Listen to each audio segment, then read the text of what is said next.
Renungan Pagi, Yesus Nama di Atas Segala Nama, oleh Ellen G. White, 26 Oktober 2024. Mari kita berdoa. Bapa kami yang di sorga, Allah pencipta langit dan bumi, laut dan segala isinya, Allah yang maha besar, maha kuasa, sumber segalanya, yang kami sembah selalu melalui anak-Mu yang tunggal, Yesus Kristus. Terpujilah Yesus, anak Allah yang maha tinggi, yang adalah Tuhan kemuliaan bagi kami. Pada pagi hari ini kami bersyukur boleh bangun dan berbakti, dan sebagaimana membaca dan mendengarkan nasihat firman-Mu, kiranya ini menjadi sukacita bagi kami semua, sebab pengalaman Pentakosta dapat menjadi bagian kami sekarang ini. Beserta kami sepanjang perbaktian ini, kehendak-Mu yang jadi. Ampun kami akan dosa dan salah, karena kami berdoa hanya dalam nama Anak Allah yang tunggal, Yesus Kristus, yang adalah Tuhan dan Juru Selamat kami. Amin. Renungan hari ini akan dibacakan oleh Saudara Seven Panjaitan. Kepada Saudara Seven, kami persilahkan. Selamat pagi dan selamat Sabat. Renungan pagi 26 Oktober 2024 berjudul Tuhan Kemuliaan. Ayat inti Yohanes 11 ayat 48. Apabila kita biarkan Dia, maka semua orang akan percaya kepadanya, dan orang-orang Roma akan datang dan akan merampas tempat suci kita serta bangsa kita. Para pemimpin Yahudi mengira bahwa pekerjaan Kristus akan berakhir dengan kematiannya. Tetapi sebaliknya, mereka menyaksikan pemandangan yang menakjubkan pada hari Pentakosta. Mereka mendengar para murid yang dikaruniai dengan kuasa dan energi yang sebelumnya tidak dikenal, memberitakan Kristus. Perkataan mereka diteguhkan oleh tanda-tanda dan keajaiban. Di Yerusalem, benteng Yudaisme, ribuan orang secara terbuka menyatakan iman mereka pada Yesus dari Nazaret sebagai Mesias. Para murid sangat takjub dan bersuka cita atas kehebatan penuaian jiwa-jiwa itu. Mereka tidak menganggap pengumpulan yang luar biasa ini sebagai hasil dari usaha mereka sendiri. Mereka menyadari bahwa mereka masuk ke dalam pekerjaan orang lain. Sejak kejatuhan Adam, Kristus telah menyerahkan benih firman-Nya kepada hamba-hambanya yang terpilih untuk ditaburkan di dalam hati manusia. Selama hidupnya di bumi ini, Ia telah menaburkan benih kebenaran dan menyiraminya dengan darah-Nya. Pertobatan yang terjadi pada hari Pentakosta adalah hasil dari penaburan ini, yaitu tuaian dari pekerjaan Kristus yang menyatakan kuasa pengajarannya. Penjelasan para rasul saja, meskipun jelas dan meyakinkan, tidak akan mampu menyingkirkan prasangka yang telah bertahan terhadap begitu banyak bukti. Namun, Roh Kudus mengirimkan penjelasan-penjelasan itu ke dalam hati dengan kuasa ilahi. Perkataan para rasul bagaikan anak panah tajam dari Yang Maha Kuasa, yang menghukum pria dan wanita atas kesalahan mereka yang mengerikan karena menolak dan menyalibkan Tuhan kemuliaan. Di bawah pelatihan Kristus, para murid telah dituntun untuk merasakan kebutuhan mereka akan roh. Di bawah pengajaran roh, mereka menerima pendidikan terakhir dan melanjutkan pekerjaan hidup mereka. Mereka bukan lagi orang-orang yang bodoh dan tidak berbudaya. Mereka tidak lagi menjadi kumpulan unit yang terpisah atau elemen-elemen yang tidak selaras dan saling bertentangan. Harapan mereka tidak lagi tertuju pada kebesaran duniawi. Mereka sehati dan sejiwa. Kisah para Rasul 2 ayat 46, Kisah 4 ayat 32. Kristus memenuhi pikiran mereka. Kemajuan kerajaannya adalah tujuan mereka. Dalam pikiran dan karakter mereka telah menjadi berkat. Guru mereka dan orang-orang mengenal keduanya sebagai pengikut Yesus. Kisah para Rasul 4 ayat 13. Dikutip dari buku The Acts of the Apostles halaman 44-45. Terima kasih. Tuhan Yesus memberkati.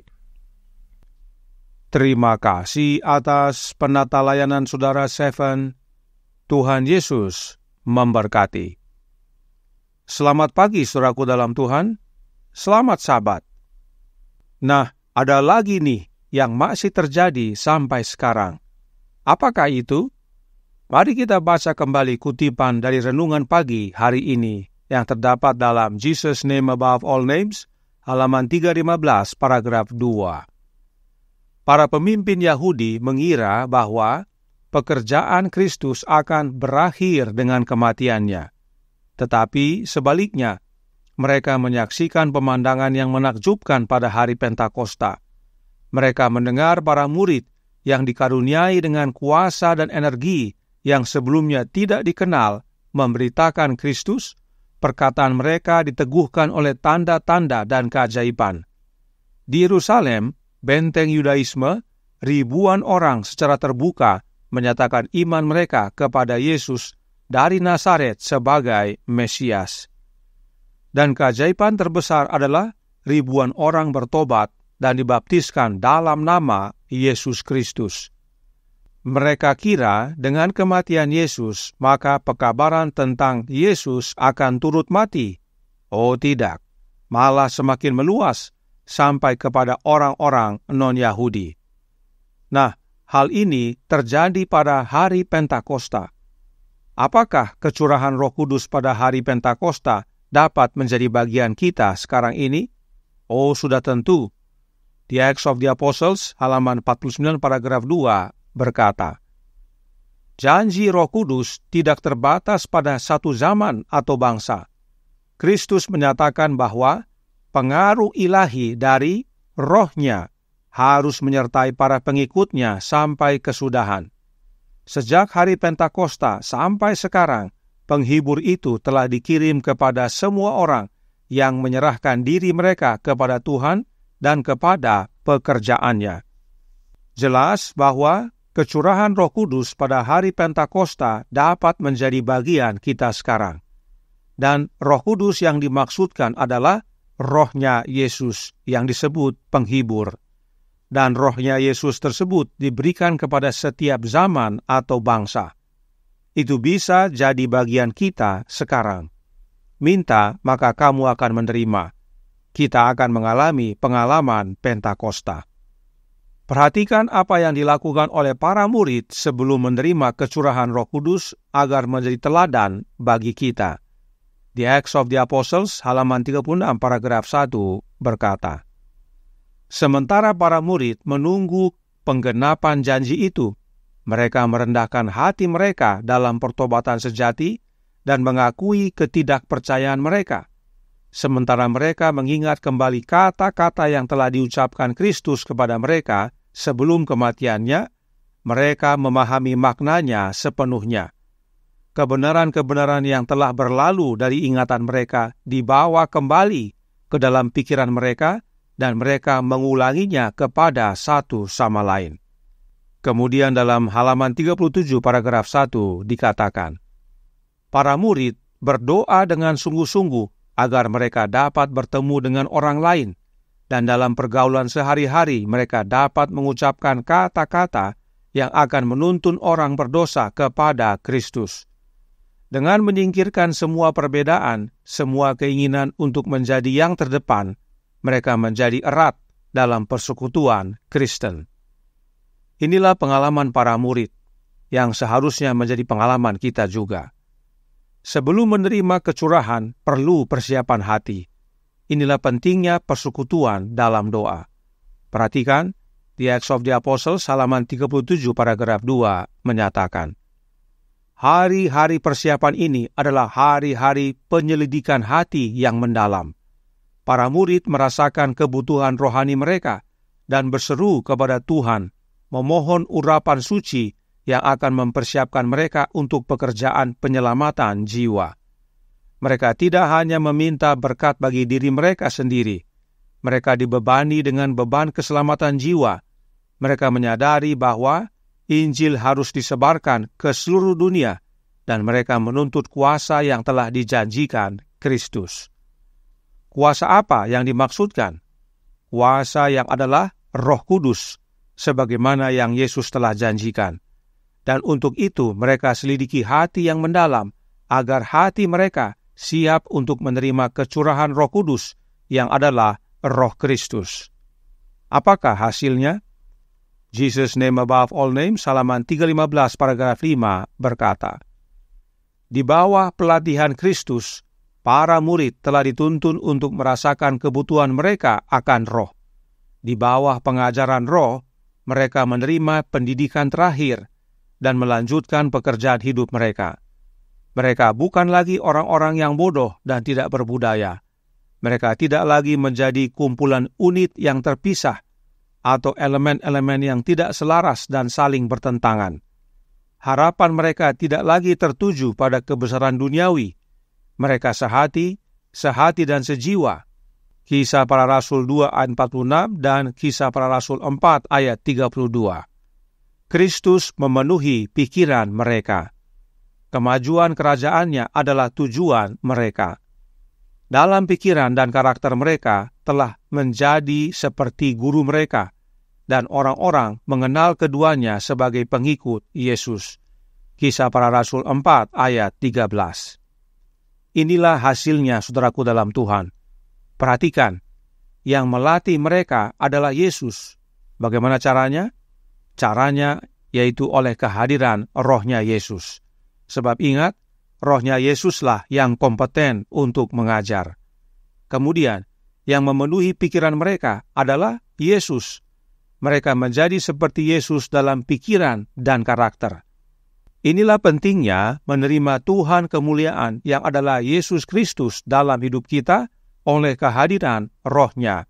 Kita menjadi kumpulan unit yang bersatu, sehati dan sejiwa. Melalui kehidupan kita, Tuhan kemuliaan dinyatakan kepada dunia. Hidup kita menjadi terang dunia. Karenanya, biarlah masing-masing kita selidiki hati yang mendalam. Berdoa sungguh-sungguh memohon kuasa yang dari Yesus, agar pengalaman Pentakosta menjadi bagian kita, dan pemberitaan tentang Yesus yang benar dapat diteruskan kepada banyak orang, dan sebagaimana di Yerusalem, ribuan yang bertobat. Tuhan memberkati, saya bawa dalam nama Yesus. Amin. Mari kita berdoa. Bapa kami yang di sorga, Allah pencipta langit dan bumi, laut dan segala isinya, Allah yang maha besar, maha kuasa, sumber segalanya, yang kami sembah selalu melalui anak-Mu yang tunggal, Yesus Kristus. Terima kasih atas nasihat yang indah dan penting sekali bagi kami. Karena pengalaman Pentakosta masih dapat menjadi bagian kami, dan penting bagi kami sebagaimana para murid menyediakan hidup dan hati kami untuk kecurahan Roh itu. Karenanya, biarlah masing-masing kami menyelidiki hati dengan mendalam, membereskan hidup masing-masing dan juga dengan sesama, berdoa sungguh-sungguh untuk meminta kuasa yang adalah Roh-Nya Yesus, sehingga kami yang masih terpisah-pisah dapat menjadi satu, sehati dan sejiwa untuk memajukan pekerjaan Tuhan di dunia ini, menjangkau banyak orang untuk datang kepadamu. Dan sesuai waktu dan kehendak-Mu, karuniakanlah Roh anak-Mu ya Bapa ke dalam hati kami, agar kami dapat bekerja sebagaimana jemaat mula-mula, menjangkau banyak jiwa dan ribuan yang bertobat.